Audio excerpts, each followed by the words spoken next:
Hi there, welcome to Meet the Press Now. I'm Ryan Nobles in Washington, where we are following breaking news.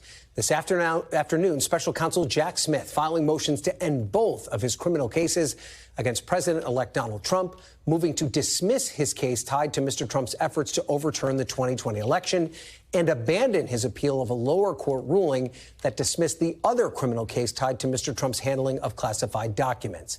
In his filing to dismiss the election interference case specifically, the special counsel writes, quote, "The government's position on the merits of the defendant's prosecution has not changed, but the circumstances have."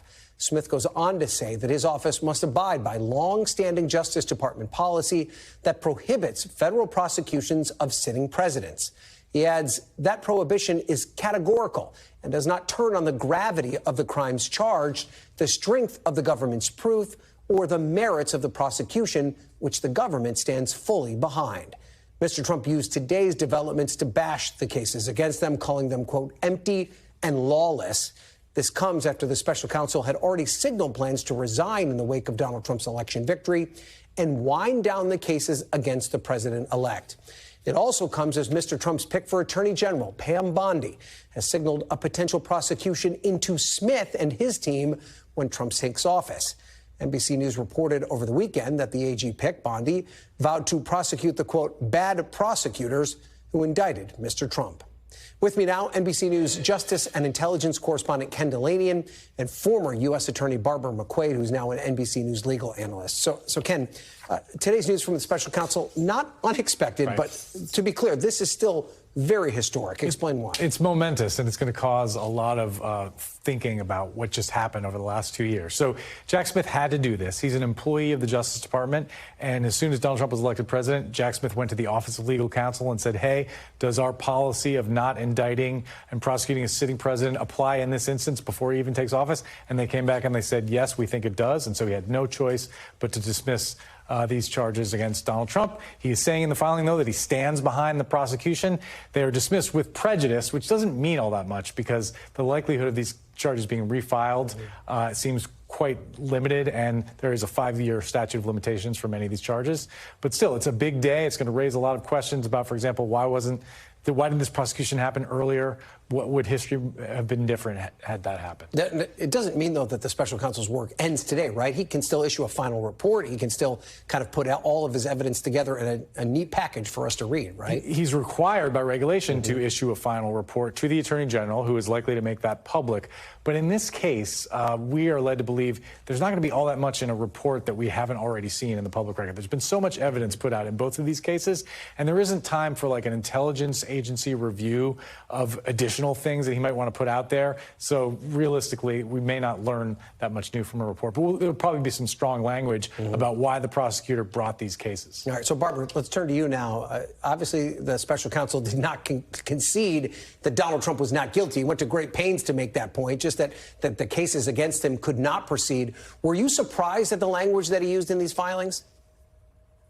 No, I'm not surprised that he chose to dismiss the case, because what I think he wanted to do was to end the case on his own terms. If he files today, he can dismiss it without prejudice. That means the case can be brought again.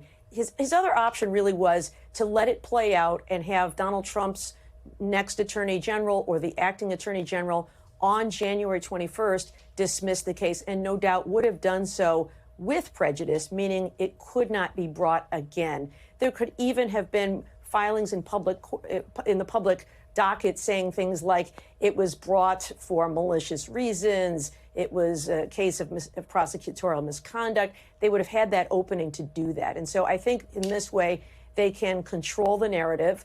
They can say they stand behind the case on the merits. And if there is an appetite for it, there probably will not be. But there is the possibility of refiling these charges in 2029. Of course, they'd have to win the argument that during the 4 years that Donald Trump was president, the statute of limitations was told. But I think that would be consistent with this idea that a sitting president cannot defend himself from criminal charges. And Barbara, Ken makes the point that this final report probably won't tell us a lot of new information, given that so much of it has been out there in the public sphere. But this is his last chance to lay out the case against Trump, and also his first chance to defend himself if Trump's Department of Justice does come after him. What kind of language do you think he'll use in that report? Yeah, I would expect to see a report. You never know what you might see. You don't know what you don't know. So it is possible that we'll see additional facts that have not previously been revealed. But I think we will see a description of why this case was important, why it mattered to the national security of the United States. And I don't think they care much about defending themselves. I don't think there's any evidence that they've engaged in any sort of misconduct. But to explain for history why this case was filed and why it remains important. And, Ken, of course, in the classified documents case, there were co-defendants. Are they off the hook now, too, or does that case move forward? For now, they are not, because, remember, that case had been dismissed by the judge, but that dismissal is on appeal because it was on the legal issue of whether the DOJ complied with the law and how it appointed special counsel. So the DOJ is continuing to litigate that appeal, and it's continuing to prosecute the case against those co-defendants. Whether that's only to keep the thing in the appeals process or not remains to be seen, or whether they do continue the prosecution. And Barbara, what is your take on how the courts will handle this appeal? Is this something? Is this an opportunity? Can the special counsel still win that appeal at this point? I think so. And remember, the appeal in the documents case is really about the constitutionality of the special counsel appointment. I think most people would agree that that is a constitutional appointment. And so we could get a ruling, at least from the 11th Circuit, on that issue before perhaps we see the new Justice Department pull the plug on the case. And that would be important to at least get rid of this district court decision that is now pending. That is kind of the final take in this case, that the special counsel regs were unconstitutional. So to get that overturned, I think, could be important. I also think it's important to keep that case going. My guess is that the Justice Department will dismiss the case with regard to the other two defendants. But the idea that this, too, is dismissed without prejudice as to Donald Trump means that it is theoretically still alive. My guess is Donald Trump may try to pardon himself from both of these cases. But let's make him do that, I suppose, is some of the thinking of the Justice Department. And then perhaps it can be challenged down the road. And Barbara thinks, Ken, that the special counsel doesn't have anything to worry about from a legal perspective, but that's not perhaps going to stop the incoming Justice Department for at least making something out of this, right? And we have reporting over the weekend about some of the language that Pam Bondi, the potential incoming Attorney General, has said about this. I mean, how could this play itself out? It really does seem likely that we'll see a special counsel appointed to investigate the investigators here, just the way there was one in the first Trump administration, John Durham, and he spent years poking around dark corners and came up with very few cases. But look, the Republicans have been making this charge for months and years that the DOJ has been weaponized, that this case was political. If you're going to make that charge, you should come up with evidence. And I've been covering these investigations for 2 years. I've not seen any credible evidence that political appointees interfered or that Jack Smith or his team did anything inappropriate. And so I don't think they have any legal exposure at all. But every memo they wrote, every text message they sent will be open to the next administration and any special counsel or prosecutor that wants to look at it. And let's talk about the gravity of that, right? Maybe they won't be convicted of any crime, but they're going to be forced to get lawyers. Some of this laundry could be aired publicly. I mean, this could be very inconvenient for members of this team. Inconvenient and painful and financially costly. And for the career prosecutors who want to go back to their old jobs in the Justice Department, they're in limbo right now. The idea that they're going to be able to work as normal in a Trump Justice Department, I think, is very much up in the air. And Donald Trump, Ken, impeached by the House, later indicted for trying to overthrow the results of the 2020 election. Police officers, even one of Trump's own supporters, died as a result of that effort. Hundreds of Trump supporters are now in prison as a result of it as well.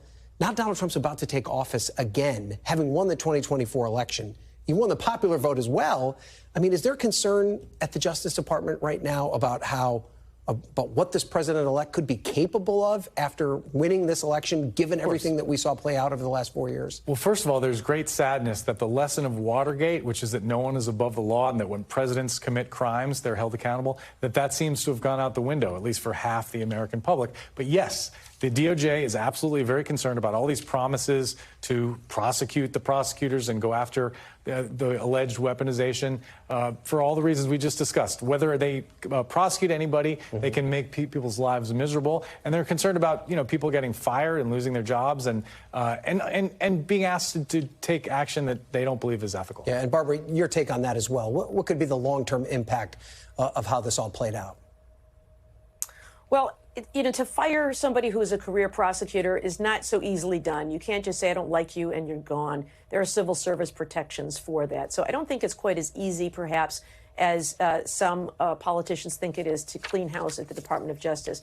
But I do worry about the chilling effect this could have on recruiting of new people who might want to serve as prosecutors in the Justice Department, or others who might be inclined to leave, good people who've been there for their entire careers. It's important to have institutional knowledge and experience in addition to talent in prosecuting cases. And I worry that people who are good people may see that the grass appears greener outside of government for the next 4 years. Okay. Ken and Barbara, thank you both. We appreciate it. Let's turn now to the Trump transition, which has now shifted from speculation to confirmation, with the president-elect completing his picks for his cabinet, assembling a team of ideological rivals and loyalists, naming a hedge fund executive, a protege of a Democratic megadonor, George Soros, to lead the Treasury Department. His pick to run the Labor Department is a centrist who backed legislation making it easier for unions to organize. And he picked a former liberal Democrat who supports abortion rights to lead his Department of Health and Human Services. These are people that he's handpicked to implement what he describes as a conservative agenda. He's also tapped ardent loyalists who have vowed to carry out his agenda, including a budget director who served in the first Trump administration and co-authored the ultra-conservative think tank blueprint called Project 2025. Joining me now is Garrett Haake. He's been covering the Trump transition for NBC News. Also with me, NBC News senior business correspondent Christine Romans. So, Garrett, let's start with you. I mean, this cabinet does seem to be a bit all over the place ideologically. What do we make of it? Well, I think it's part of the point, and this is the way that Donald Trump has always operated, whether it was in politics or as a private citizen. He likes to have competing factions around him, different teams, different ideas. He likes to let them fight it out, basically, and then make the decisions himself. Sometimes he thinks that creates better results. From the outside, it can also appear to create chaos, which is what we saw at many times during his first administrations. But I think you also see different factions within the Republican Party being served by different elements of these picks. There are much more traditional hawks. There are people who proved themselves, I think, in Trump's view during the first administration. Then there's some of these people who are kind of newer to the Trump coalition. I'm thinking of people like Tulsi Gabbard or RFK Jr., who were Democrats 4 years ago and are now finding themselves part of the MAGA crew. We will see who ultimately gets across the finish line and how well these groups work together. But it's not unusual to have a team of rivals in a cabinet. And it's certainly not unusual for Trump to surround himself with people who disagree with one another, as long as they ultimately back him. I think it's the way he looks at it. We think back to 8 years ago when he even was surprised himself that he won the presidency and kind of cobbled together a cabinet without much experience there. He's now had basically 4 years to think about this cabinet, right? Is that one of the big differences between what we saw now and in 2017? I suppose, although I don't think we're seeing a much different process now post-election as we would have seen otherwise. By that I mean I don't think he was sitting around in 21 and 22 saying, who will I want in my administration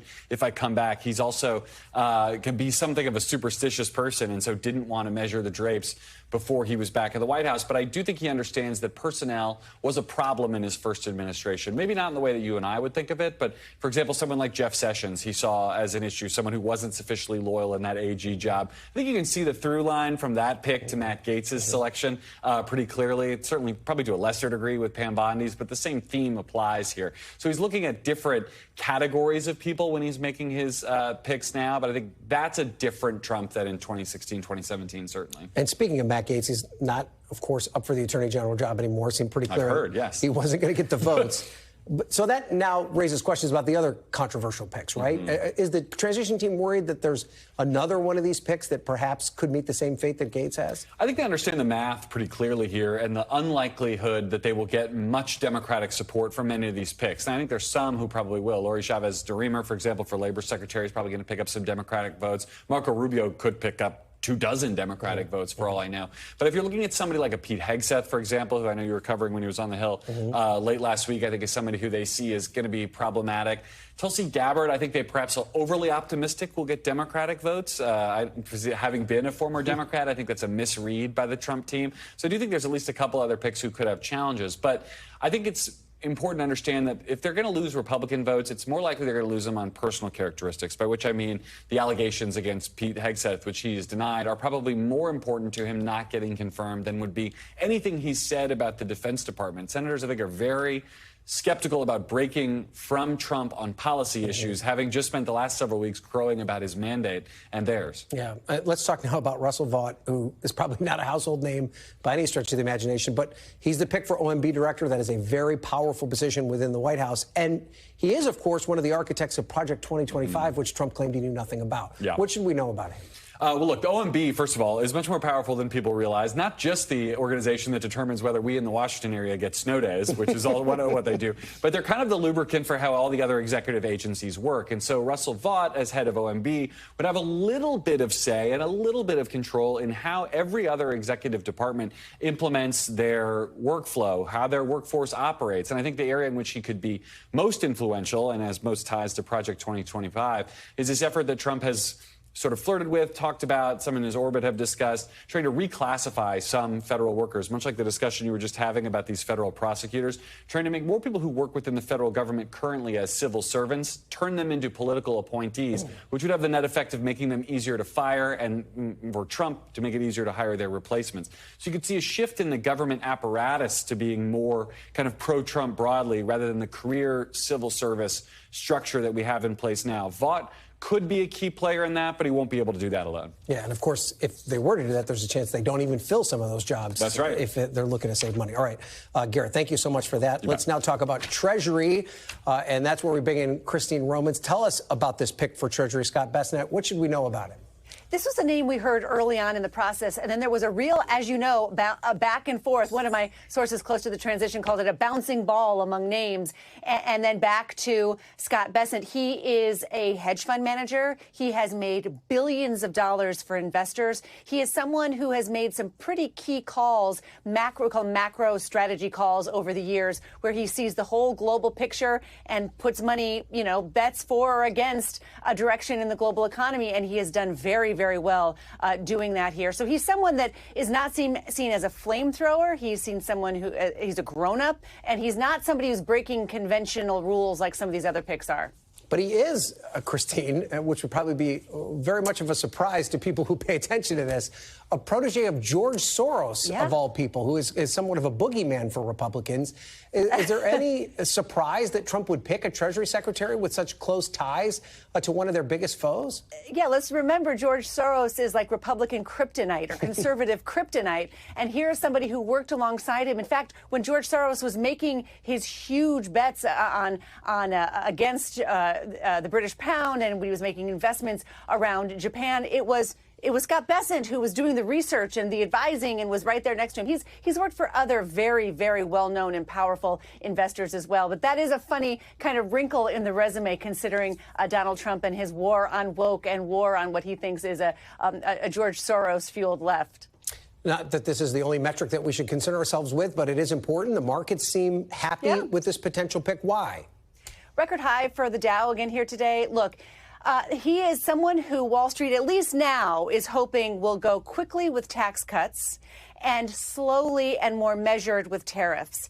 And why is that important? Because the tariffs could be very disruptive to Wall Street, to global business, and that's going to have to be something that is really an international art of the deal, and they're hoping that Scott Bessent is the guy with his background that'll be able to talk to Donald Trump behind the scenes and be a little bit of a shock absorber if necessary on the tariff strategy. At the same time, he has said that he wants to go get these tax cuts made permanent. He'd like to have more tax cuts, no taxes on Social Security, on overtime, on tipped wages. All of that begs the question, if he also is sort of has fiscal discipline, then how are you going to pay for that, Ryan? So that's what Wall Street's happy today, but they're going to be the pay-fors that'll be the next step of this process. And do they view him somewhat as a check on the Trump agenda, or at least able to focus Trump a little bit more to meet their concerns?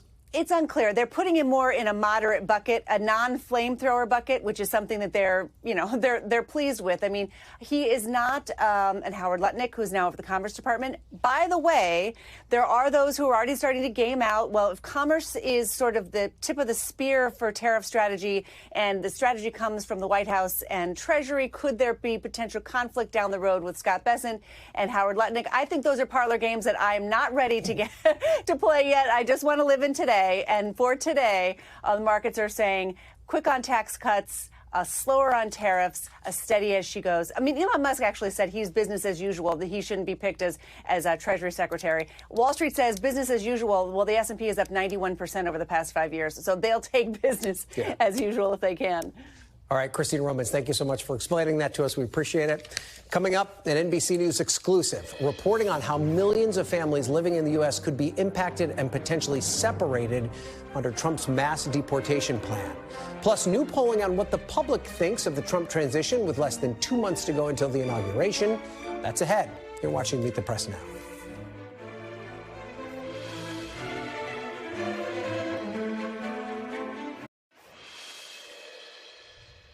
As Donald Trump prepares to take office, millions of migrant families are preparing for him to follow through on one of his key campaign promises, mass deportations.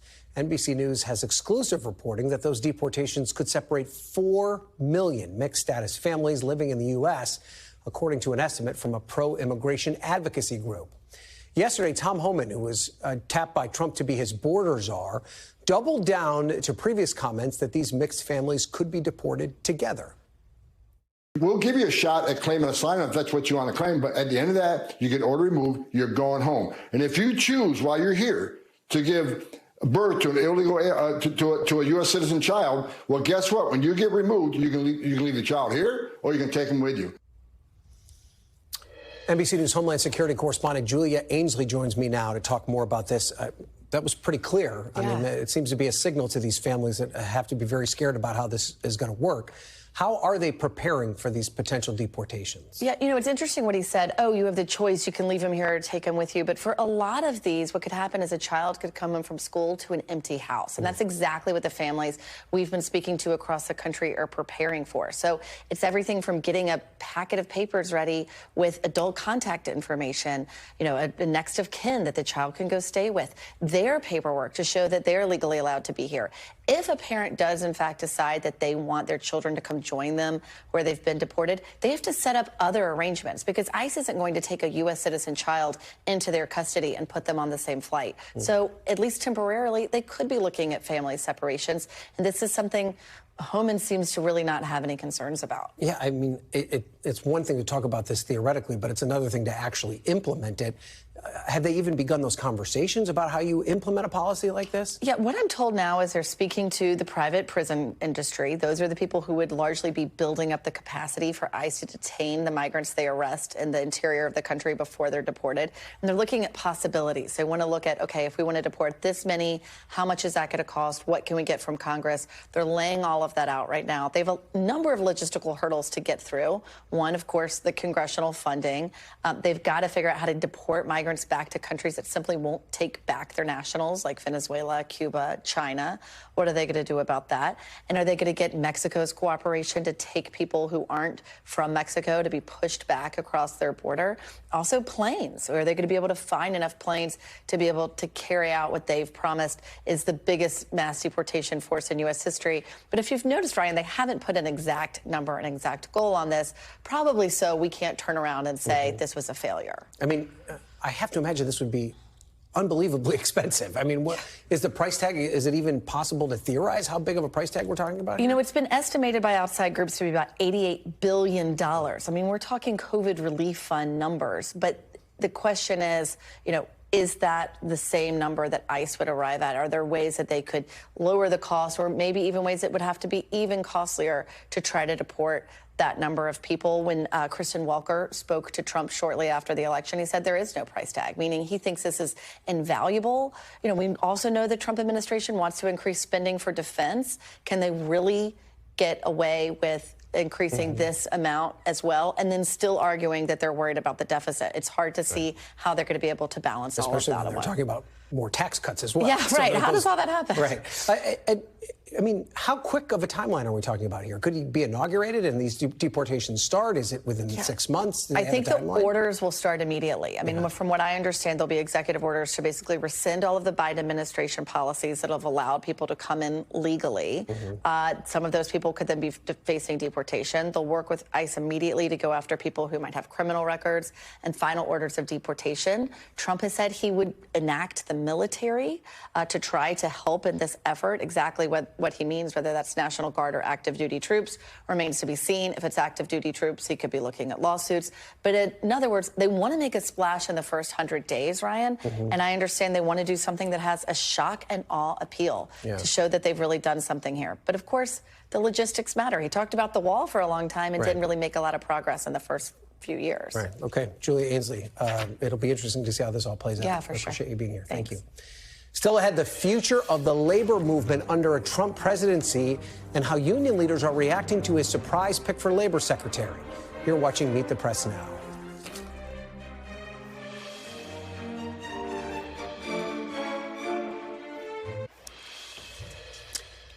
Welcome back. As President-elect Trump assembles his cabinet with a flurry of picks over the weekend, according to a CBS YouGov poll, almost 6 in 10 Americans approve of his handling of the transition.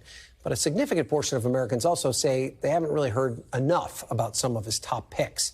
Joining me now is the panel. Reese Gorman, politics reporter at Notice, Ashley Etienne, former communications advisor to Vice President Harris, and Stephen Hayes, the editor and CEO of The Dispatch and an NBC News contributor. So, Reese, it does seem like Trump's getting a bit of a honeymoon period now, despite some of these controversial picks. How long do you think it's going to last?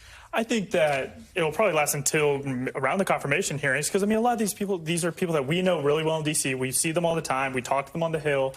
But the American people, unless they're their senators or they know them or follow along politics, they probably don't know that much about them until the confirmation hearing comes out. And that's kind of when you really start seeing stuff about their past come up, stuff about their policy positions and beliefs. And that's when Americans, I think, will really start to kind of get to know who these candidates are, because not every American is kind of as tuned in as we are to everything going on. But, Stephen, we haven't really seen Trump himself come out and defend some of these guys. I mean, aside from a social media post here or there, hasn't done a lot of interviews. I mean, what do you make of that strategy? I mean, it's smart, right? I think this could be one of the reasons that people approve of his transition. If he comes out and he starts, like, picking fights or making aggressive arguments on behalf of these choices, it could bring them down. It could have the adverse effect that he would intend. But I think Reese is right. I mean, part of this is people don't know who these people are. They're not paying very careful attention. We'll learn more, and the public will learn more in the coming weeks. And do you think the fact that Trump's distanced himself, is that part of the reason that he's not getting the blame for instance, the Matt Gaetz confirmation flaming out?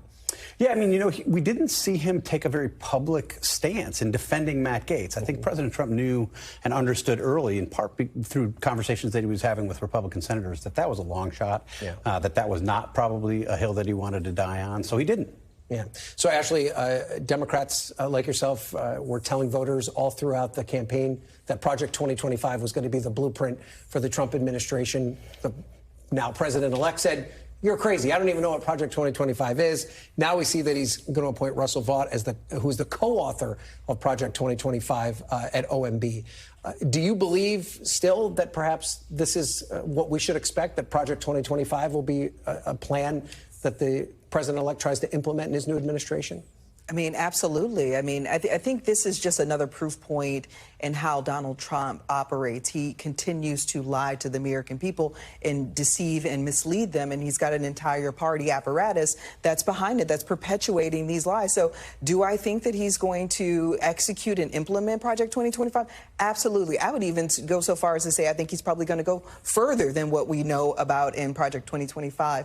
But that is, I think, where we are as a nation. You've got a president and now a party that's going to, you know, again, continue to mislead the public in ways that are dangerous. I mean, the reason why the president lied about it during the campaign is because he knew it was incredibly controversial, but it was unpopular on both sides of the aisle. That's why he lied about it and said, I have no parts of it all. But day one, he nominates someone who's at OMB, who's going to be in a key position to implement all of those policies, and we should be very terrified by the prospects of it. I mean, the idea is to roll back all the progress we've made on everything from social justice to climate, you know, to roll back us to a place, as Kamala Harris said, where there's sort of white Christian rule. And that's a scary proposition for the majority of Americans, and it should be. Is it practical for them to start implementing Project 2025 right away, Stephen? I mean, look, this is nothing new. The Heritage Foundation, which was behind some of this, has produced a mandate for leadership since the 1970s. And this is basically a blueprint for governance. I think what's different, and I agree with Ashley, it was never plausible that the Trump world had nothing to do with this. Of course they did. They did all the time. Their denials weren't believable during the campaign.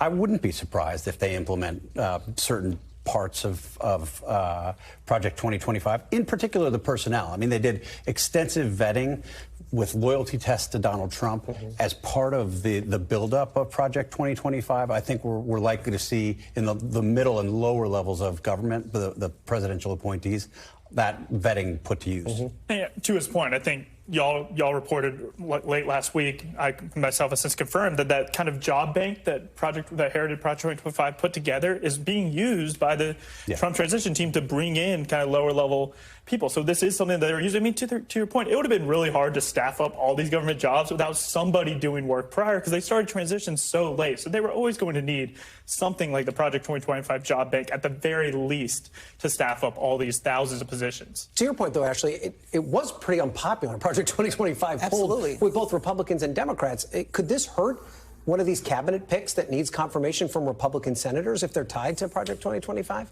I mean, here's the thing. I mean, what baffles me is that the American people are supportive of a weekend television host accused of rape of running the Department of Defense, a Putin sympathizer being in charge of our national security and our national secrets, a wrestling entrepreneur being in charge of Department of Education. I mean, that's the part that baffles me, but it's like, well, you know, welcome to Donald Trump's America. You know, this is the most powerful, most wealthy nation in the world. And to have people who are not qualified run the biggest parts of our government. I mean, DOD has got $1 trillion budget, 2 million soldiers that they're in charge of. And to have someone run that agency that has no experience is a scary feat. And so that's what really baffles me is either we're not getting the message, either the party's not getting the message, the media is not covering this properly, but the American people need to wake up to this. This is a scary dynamic. I mean, Donald Trump won the election. He won the election largely basing on promising a lot to do a lot of these things. A lot of lies, too, as we talked about. But if you're a Democrat now in the Senate and you're part of this confirmation process, even though the Republicans will have enough votes in most cases, how hard do you fight back against these nominees? Or do you say, Donald Trump won the election, good luck? Well, I think the scariest thing is in that CBS poll that 44% of Democrats are saying that they don't want to wage an opposition to Donald Trump. They just want to give up. That there is a fatigue in the Democratic Party. Now, that is scary for somebody like Schumer and Jeffries, who's the tip of the spear. I went back to the White House after Trump won, to run Pelosi's communication operation. And that is I ran 23 investigations into the Trump administration. We got rid of 6 cabinet secretaries under scandal, misusing taxpayer dollars to conflicts of interest. This stuff really matters. You've got to have a strong opposition that can really lay the foundation to win the midterm and win back the White House. So that's the part that I think concerns me most and should for Democrats. All right, let's talk more about these cabinet picks. I want to play something that Senator Haggerty said over the weekend, and then you guys can respond to it. I don't think the American public cares who does the background checks. What the American public cares about is to see the mandate that they voted in delivered upon.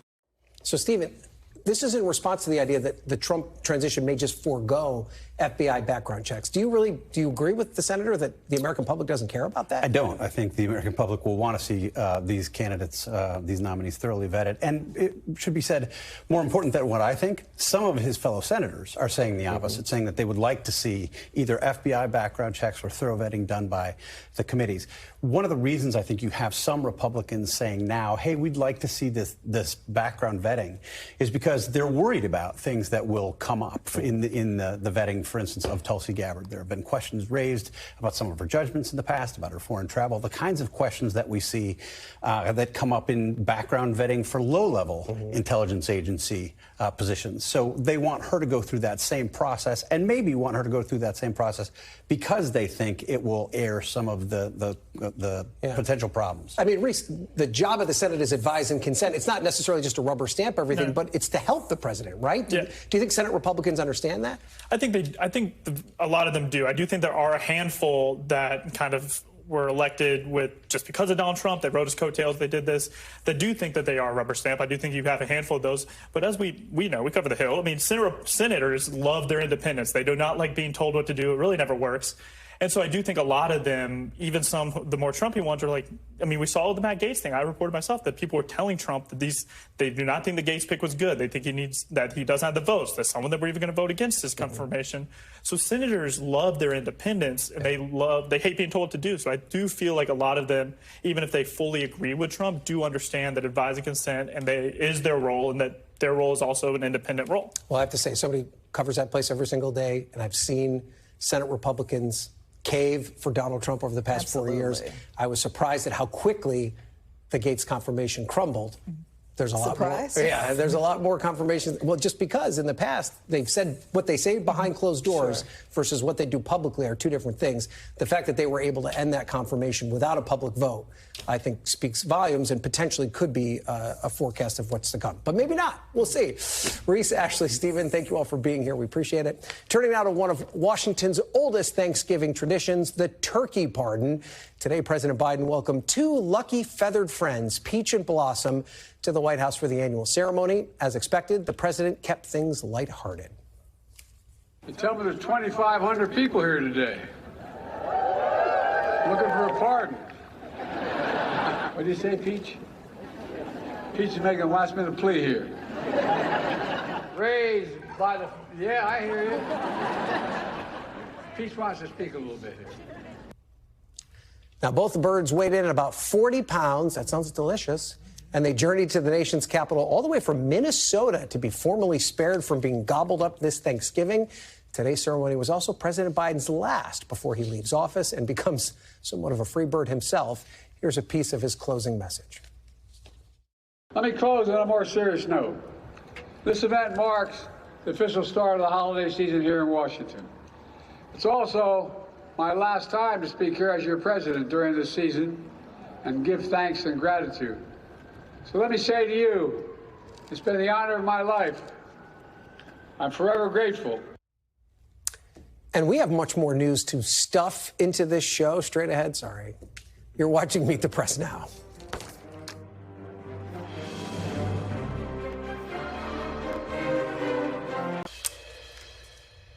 Welcome back. And as we mentioned, President-elect Trump has picked Congresswoman Lori Chaves Deremer to serve as Labor Secretary. Chaves Deremer, a first-term Congresswoman, just lost her Oregon seat. She's somewhat of an unusual pick with pro-union credentials at odds with others in her party. But those credentials could help her with confirmation, as the top Democrat on the Senate Appropriations Committee seemed to express an openness to Chaves Deremer in the wake of Trump's announcement. Joining me now for more on the pick and what the future of labor may look like in a second Trump administration is the president for the Alliance of American Manufacturing, Scott Paul. Scott, thanks for being here. We appreciate it. Brian, thanks so much. Let's talk about this pick. She just lost a swing district in Oregon. She's supported a lot of pro-union legislation, which is not typical for a Republican. She even has the endorsement of a handful of unions. Are you surprised by this choice? I don't know if I'm surprised, because you never know what to predict with, as we've learned from some Trump's picks. But I do think I will say it's a pleasant revelation, because she has pro-labor credentials. I've heard her in committee work speak positively about the agenda that's important to working families. And so this is one of those picks that's more likely to be uniting in a lot of ways than dividing. There's plenty of picks that will be very divisive. I'm not sure that this is one of them. And we have obviously seen the president-elect make an effort to try and reach out to working class people in particular. He's had a lot of success with union workers in particular. What's the top thing you'd like to see from a Trump Labor Department? Yeah, well, I think there's a couple of things. First of all, working families have to be at the center of this, and you're going to have a push and pull in this administration. You see a lot of folks who have big business credentials, who have anti-union credentials coming in. the same time, you see, this secretary-designate, Chaves Deremer, has pro-labor credentials as well. And who's going to win those battles?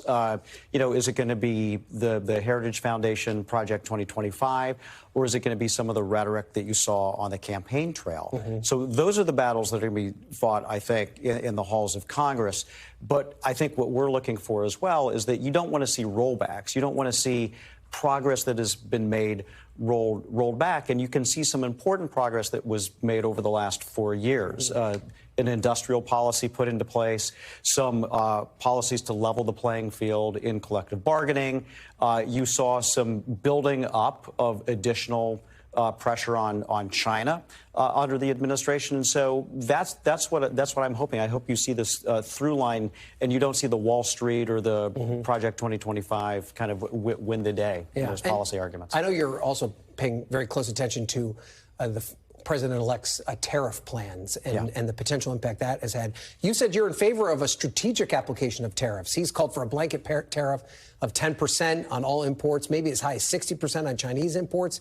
Does that fit your definition of a strategic tariff, or what do you mean by that? Yeah, that's a great question. And they are two entirely different things. You're absolutely right about that. Here's what I hope plays out. I hope that there is the threat of tariffs on the table of 10 or 20% across the board to bring trading partners to the table to have serious conversations about the imbalances that we have. And President-elect Trump is absolutely right about that. There are massive trade imbalances. We have $1 trillion trade deficit in goods. So it's huge. And it's with some countries that are strategic competitors like China. In other cases, it's with like the European Union or Mexico. And so achieving some balance, I think, could benefit working families. It's all in the details, though. Do you proceed from tariffs to a negotiation? Are you targeting strategic goods? Are you going to tax things that we simply don't produce here, like a lot of foodstuffs, for example? And so the devil's going to be in the details, of course, but using it as leverage, the strategic application of tariffs, I think that's a policy that needs to be continued. And interestingly, Ryan, I think this is one thing where a lot of people probably expected Joe Biden at the beginning of his term to say, I'm going to get rid of all the tariffs, right? Because it was Trump policy. That didn't happen. In fact, he escalated a number of those tariffs on China, and so let's see how this plays out. I want to work with them to make this plan workable for American manufacturing and for workers here. So, but it does sound like a blanket tariff's not what you're calling for, right? Because it seems like you deal differently with the European Union than you might with Mexico, than you might with China. But you say you put them on the table and then see who comes to have a conversation about how they could potentially be implemented? Well, look, if they're not willing to have a conversation, then yeah, you put the tariffs into place. But let's look at how it worked out in the first Trump term. He talked about the tariffs on China. He talked about the tariffs on steel and aluminum.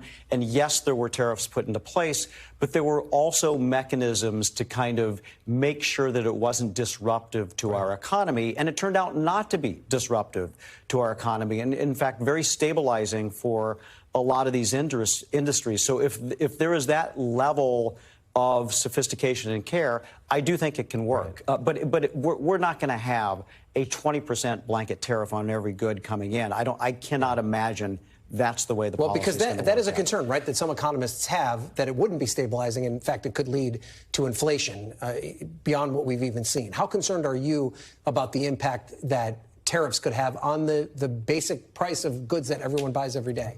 Yeah, well, I think here's the thing. We're starting from a position of strength here. There is President Trump's going to be inheriting a very strong economy with relatively low inflation, relatively low unemployment.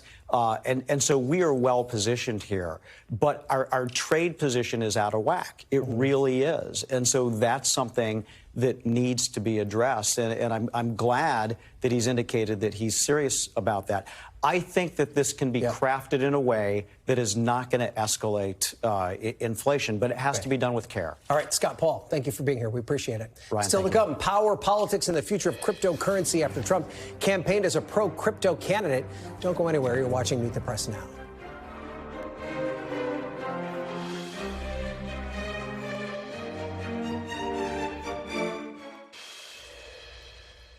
Welcome back. Cryptocurrency is on the rise in the wake of President-elect Trump's victory, with Bitcoin, the world's biggest cryptocurrency, rising more than 40% since Election Day.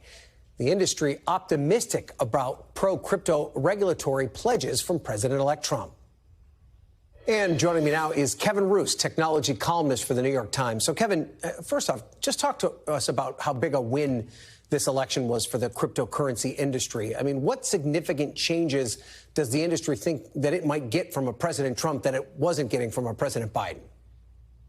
Yeah, the crypto industry is celebrating. They're popping champagne. They have gotten everything they could have hoped for up and down the ballot in federal races, in congressional races, in the presidential election. The crypto industry got what it wanted this election cycle. And some of those wins include removing or unseating members of Congress that were deemed hostile to crypto interests, such as Senator Sherrod Brown from Ohio, who's a big ally of the SEC chair, Gary Gensler, who is sort of seen as the primary villain within the crypto community. Under the Biden administration, federal regulators have been very tough on crypto. They have been suing and warning crypto companies for running unlicensed securities exchanges. There's just a lot of enforcement happening on crypto companies that they wish weren't happening. And so they poured millions of dollars into funding opponents to their perceived enemies. And in many of those cases, they won. And this could mean the potential for a bit of an unleashing in the crypto markets. I mean, what's the potential implication for the economy at large? How much does crypto overlap with the current financial system? And could we see it more intertwined now? Yeah, so right now the crypto economy has been sort of purposefully sandboxed away from the regular economy. That was one of the things that under the Biden administration, federal financial regulators were not interested in having the crypto economy and the quote unquote real economy be that interlinked and intertwined because of the potential for contagion and risk. But under the Trump administration, I think what we'll see is these things starting to come together. There have been a lot of big institutions, banks, hedge funds, et cetera, that have been reluctant to really invest heavily into crypto because of all the regulatory uncertainty surrounding it. And so I think in a more crypto-friendly administration, that money will come pouring in, and you may start to see millions of Americans investing in things like Bitcoin through their retirement accounts. I have to imagine that there's a lot of people skeptical of Bitcoin, but then they just see it going through the roof and have to start questioning whether or not maybe they should get involved in this game.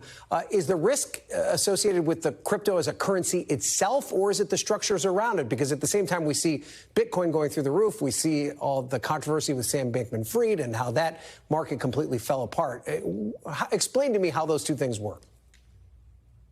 Yeah, so the risk of investing in any speculative financial instrument such as cryptocurrency is there, and even people in the industry say you should not invest money you can't afford to lose on these things. At the same time, the prices, as you noted, have been going up. Bitcoin is at or near an all-time high and has been since the election, and that's because a lot of people see this as potentially a good investment, or at least a good short-term bet that the prices will keep going up because of all the changes in the administration.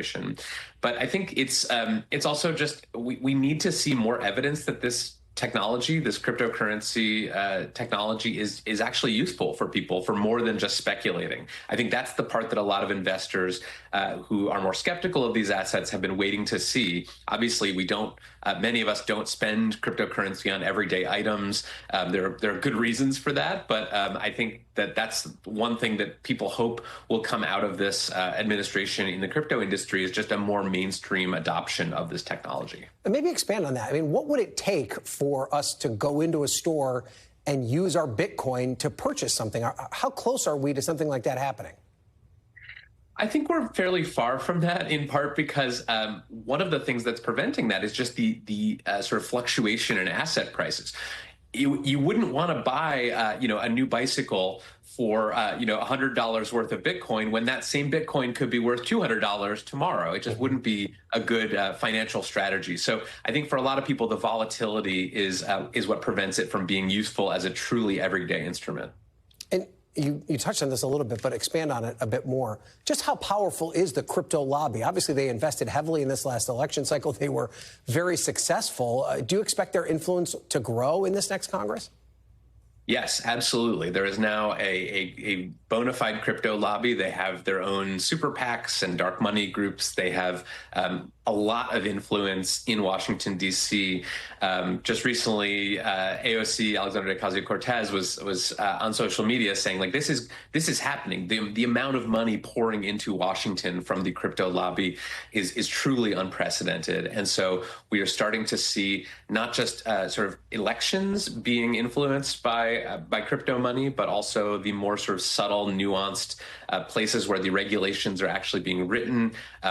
People like Howard Lutnick, who is just named to or picked by Trump as his incoming commerce secretary, has deep ties in the crypto industry as well. So it's not just the official crypto lobby, but many of the players who will wield influence in a second Trump administration will have ties, either explicit or implicit, to the crypto industry. Okay, a lot to talk about there. Kevin Roose, thank you so much for your time. Thank you. And I'll be back tomorrow with more Meet the Press Now, but NBC News' coverage continues with Hallie Jackson right now. Stay there.